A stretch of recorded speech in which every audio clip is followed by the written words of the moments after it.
ઓમ શ્રી ગણેશાય નમઃ. જય શ્રી કૃષ્ણ મિત્રો. આજે આપણે ભગવાન ગણેશની કથા સાંભળીશું. બુધવાર છે, મંગળવાર છે, ગણેશ ચોથના દિવસે આ કથા સાંભળવાનો ખૂબ જ મહિમા છે. ભગવાન ગણેશની કથા સાંભળીએ તો ભગવાન ગણેશ ખૂબ જ પ્રસન્ન થાય છે. આપણા પર એમની કૃપા સદા રહે છે. માટે મિત્રો, ભગવાન ગણેશની કથા ખૂબ શ્રદ્ધાથી, મનથી, ધ્યાનથી સાંભળજો. અને વિડીયો સારો લાગે તો લાઈક કરજો, શેર કરજો અને આ ચેનલને સબસ્ક્રાઈબ જરૂર કરજો. અને આ કથા બને એટલી શેર એટલા માટે કરવાની કે કોઈ બીજાને પણ ભગવાનની કથા સાંભળવાનો અવસર મળે અને આપણને પુણ્ય ફળ મળે. આપણા કારણે જો કોઈના જીવનમાં થોડું પણ સુધાર થાય છે, થોડી પણ શ્રદ્ધા વધે છે, તો એનું ફળ ભગવાન આપણને જરૂર આપે છે. માટે મિત્રો, બને એટલો વિડીયો શેર જરૂર કરજો. કમેન્ટ બોક્સમાં ભગવાનનું નામ એકવાર શ્રદ્ધાથી જરૂર લખી દેજો. જય શ્રી ગણેશ. બહુ સમય પહેલાની આ વાત છે. એક ગામમાં એક ડોશીમાં રહેતા. તેમને એક દીકરો હતો. તેના લગ્ન એને કરાવી દીધા હતા. ડોશીમાં તેના દીકરા અને વહુ સાથે રહેતા હતા. ડોશીમાના દીકરાના લગ્ન થયાનું હજી 1 વર્ષ પણ પૂરું થયું ન હતું. ડોશીમાં બહુ ચાલાક, બહુ જબરા હતા. એ તેમની વહુનું, તેનું ખાવા પીવાનું, રહેવાની રીત તેને બિલકુલ પસંદ ન હતી.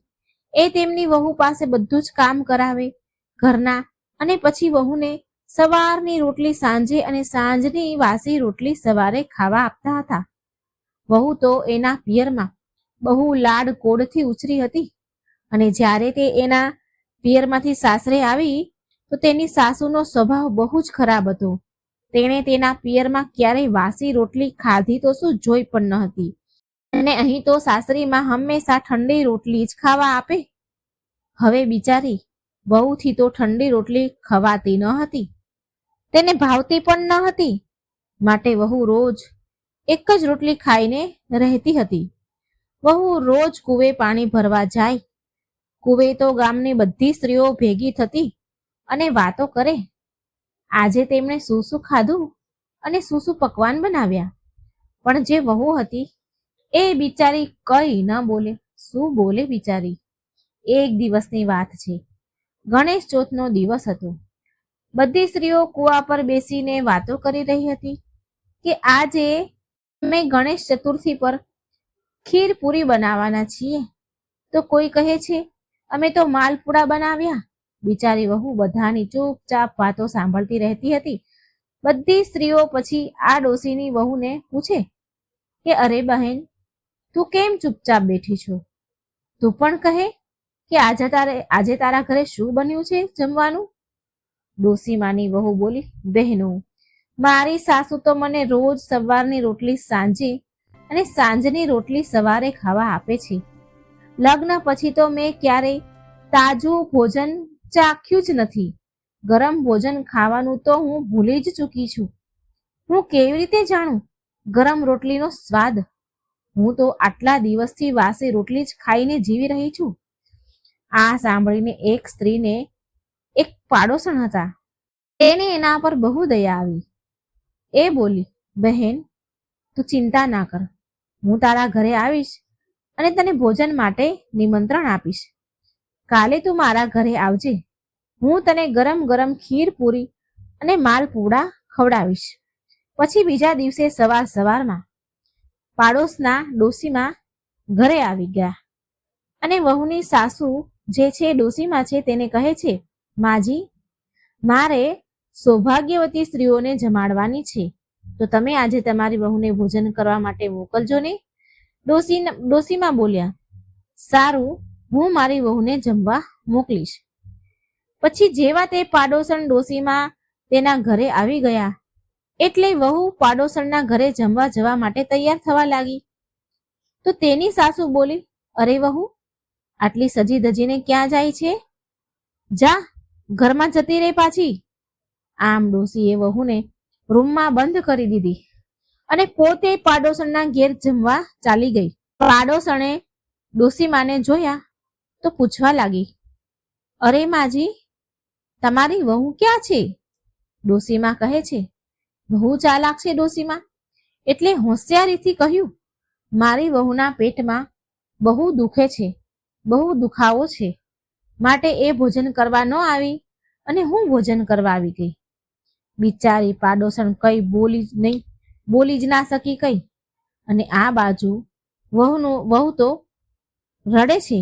વહુનો તો રડી રડીને હાલ ખરાબ થઈ ગયો છે.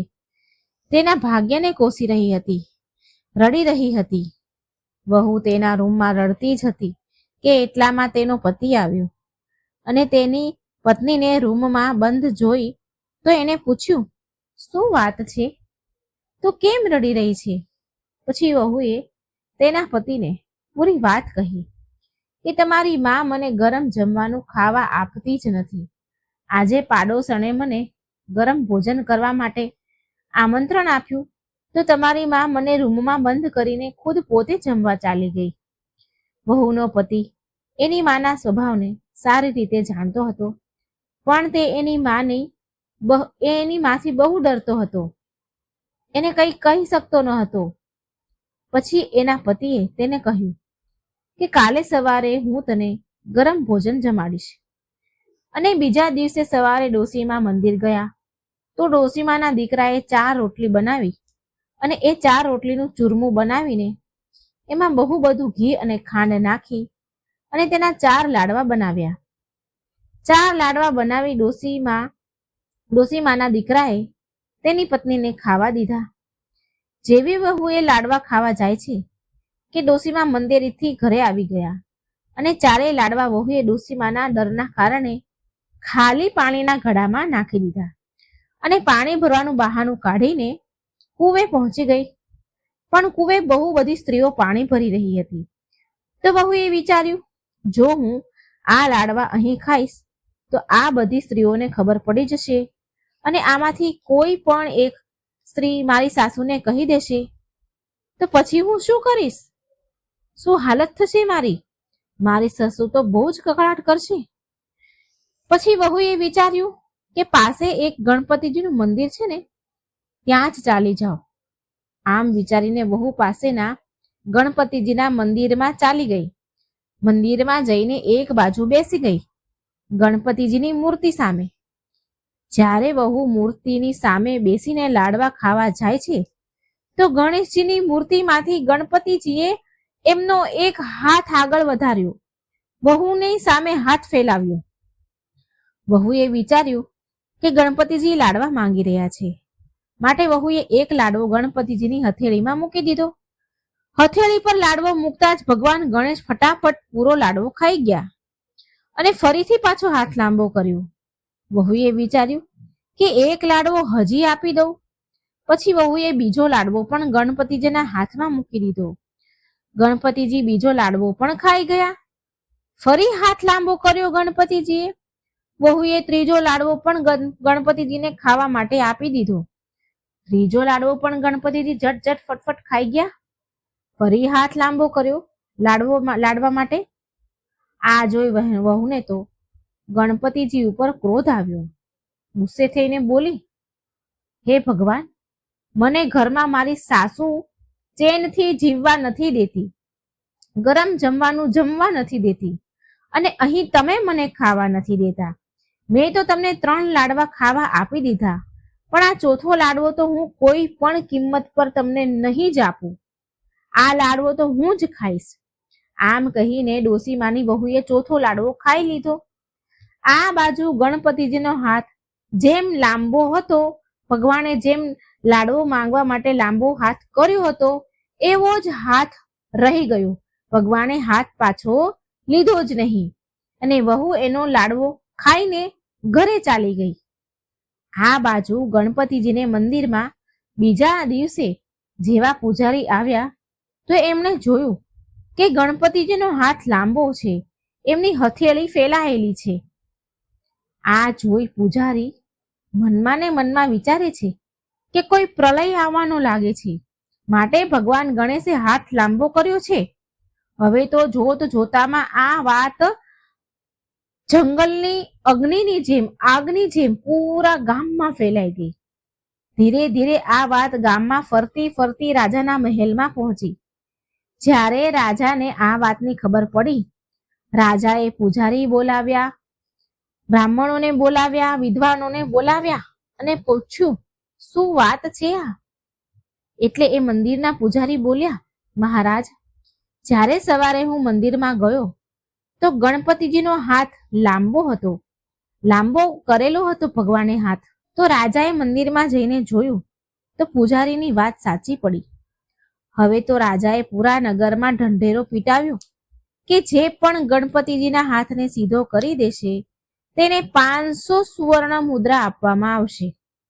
ત્યારે નગરના મોટા મોટા વિદ્વાનો મહાત્માઓ આવ્યા, મોટા મોટા યજ્ઞ હવન ભંડારો પૂજા પાઠ કરાવ્યા, પણ બધું જ નિષ્ફળ ગયું, બધું નકામું, કોઈ ફાયદો થયો નહીં. ભજન કીર્તન હવન કોઈ પણ વસ્તુનો અસર ભગવાન પર થયો નહીં અને તેમનો હાથ લાંબો ને લાંબો જ રહ્યો. આ બાજુ ડોસીમાની વહુને આ વાતની ખબર પડી તો વહુએ તેના પતિ અને સાસુને કહ્યું કે ગણેશજીના હાથને તો હું સીધો કરી દઈશ. વહુ બોલી કે રાજાને કહો કે ઘરથી મંદિર સુધી જાજમ પાથરી દે અને કપડાના પડદા લગાવી દે, અને જે સમયે હું મંદિરમાં જાઉં તો કોઈ પણ મારી સાથે મંદિરમાં નહીં આવે. આ સાંભળી ડોસી અને તેનો પતિ બોલ્યો, અરે છોડ ને, મોટા મોટા પંડિત મહાત્મા વિદ્વાન સંત કઈ જ કરી ન શક્યું તો ભલા તું શું કરી લેવાની? પણ વહુ બોલી, મારી વાતનો વિશ્વાસ કરો, હું જેવું કહું છું એવું કરો. પછી ડોસી એ વિચાર્યું, જો મારી વહુ ગણેશજીનો હાથ સીધો કરી દેશે તો 500 સુવર્ણ મુદ્રા મળશે. ડોસી તો હતી જ લાલચી. એને વિચાર્યું કે હાથ સીધો થઈ જાય તો ઠીક છે, અને નહીં થાય તો ક્યાં રાજા સજા આપવાના છે. હવે ડોસીમાં જેમ તેમ લાકડીના સહારે રાજાના મહેલમાં ગયા અને બોલ્યા કે હે મહારાજ, મારી વહુ ભગવાન ગણેશના હાથને સીધો કરી દેશે, પણ તેની એક શરત છે કે અમારા ઘરેથી લઈને મંદિર સુધી જાજમ પાથરીને કપડાના પડદા કરી દેવામાં આવે, અને જે સમયે મારી વહુ મંદિરમાં જાશે એ સમયે મંદિરની અંદર કોઈ ન રહે. એટલે રાજાએ ડોસીની શરત માની લીધી. રાજા બોલ્યા, જેમ તમે કહો એવું જ થશે, પણ ભગવાનનો હાથ સીધો કરાવો. ડોસીમાં ઘરે આવે છે અને તેની વહુને રાજાની કહેલી વાત કહે છે. હવે રાજાએ ડોસીમાના ઘરથી લઈને મંદિર સુધી જાજમ પથરાવ્યા, પડદા કરાવી દીધા.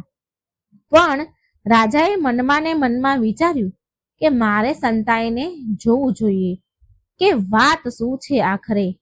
આમ વિચારી રાજા તો પહેલેથી જ મંદિરમાં સંતાઈને બેસી ગયા.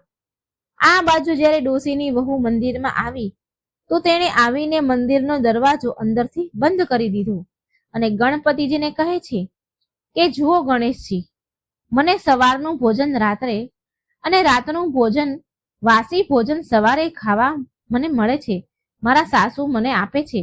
જ્યારે પાડોશણે મને જમવાનું નોતરું આપ્યું તો મારી જગ્યાએ મારા સાસુ ચાલ્યા ગયા. પછી જ્યારે મારા પતિએ મને ચૂરમાના 4 લાડવા બનાવીને આપ્યા, એમાંથી પણ મેં તમને 3 લાડવા ખાવા આપી દીધા, એમાં ચોથો લાડવો મેં ખાઈ લીધો. તો કયું પાપ કરી દીધું મેં? કયું પાપ કરી નાખ્યું મેં? શું ગુનો છે મારો? કયો ગુનો કરી દીધો મેં ભગવાન? પછી ભગવાન બોલ્યા, બેટા, હું તો તારી પરીક્ષા લઈ રહ્યો હતો. ભગવાન શ્રી ગણેશનો મૂર્તિમાંથી અવાજ આવ્યો કે હું તો તારી પરીક્ષા લઈ રહ્યો હતો. હું તો તારો આગલો જન્મ સુધારી રહ્યો હતો, જેથી તારો આગલો જન્મ સુધરી જાય. એટલે ડોસીની વહુ બોલી, હે ગણપતિજી, હું અભણ ગમાર આવી બધી વાતો કેવી રીતે જાણું? મારાથી ભૂલ થઈ ગઈ, પણ હવે તમે તમારો હાથ સીધો કરી દો, નહીં તો મારી જગ હાસી થશે. હે ગણપતિજી, મારી જગ હાસી ન કરાવશો. એટલે ભગવાન ગણેશે એમનો હાથ સીધો કરી લીધો. પછી વહુ ગણેશજીને પ્રણામ કરીને પગે લાગીને ઘરે આવી ગઈ. રાજાએ વહુની બધી જ વાત સંતાઈને સાંભળી લીધી. પછી રાજાએ તેના સિપાહીઓને મોકલીને ડોસીમાને, તેના દીકરાને અને વહુને મહેલમાં બોલાવ્યા. રાજાએ ડોસીમાને કહ્યું કે અરે ડોસીમા, મેં તો સાંભળ્યું છે કે તમે તમારી વહુને ખાવા માટે વાસી ભોજન આપો છો અને ગરમ જમવાનું નથી આપી રહ્યા, માટે હું તમને જેલની સજા સંભળાવું છું. તમને કારાવાસમાં નાખી દઈશ. એટલે ડોસીમાની વહુ રાજાને કહે છે કે હે મહારાજ, મારી સાસુમાં તો મારી મા સમાન છે, તમે તેને જેલની સજા ન આપશો. એટલે રાજા ડોસીમાને કહે છે કે અરે ડોસીમા, હું તમને એક શરત પર છોડી શકું છું. જો તમે તમારી વહુને ખાવા માટે તાજું ભોજન, ગરમ ભોજન આપશો તો હું તમને જેલમાં નહીં પૂરું. એટલે ડોસીમા હાથ જોડીને રાજાને કહે છે, હે મહારાજ, મને માફ કરી દો, મારાથી બહુ મોટી ભૂલ થઈ ગઈ. મેં મારી વહુને ક્યારેય મારા ઘરનું સદસ્ય નથી સમજી. મેં હંમેશા તેને પારકી સમજી છે. આજ પછી હું મારી વહુ સાથે ક્યારેય આવો વ્યવહાર નહીં કરું અને મારી વહુને ગરમ અને તાજું ભોજન જ આપીશ. ત્યારબાદ રાજાએ ડોસીમાની વહુને 500 સ્વર્ણ મુદ્રાઓ આપી. હે ગણપતિજી, જેવું તમે ડોસીમાની વહુનું માન રાખ્યું એવું જ આ વાર્તા જે કહે છે અને જે આ વાર્તા સાંભળી રહ્યા છે તે બધાનું માન રાખજો. સહુના વિઘ્ન હરજો, દુઃખ દૂર કરજો અને તમારી કૃપા દ્રષ્ટિ સહુ પર રાખજો. જય શ્રી ગણેશ. જો મિત્રો કથા સારી લાગે તો વિડીયોને લાઈક કરી અને ચેનલને સબસ્ક્રાઈબ એકવાર જરૂર કરી દેજો. જય શ્રી કૃષ્ણ. રાધે રાધે. Thank you.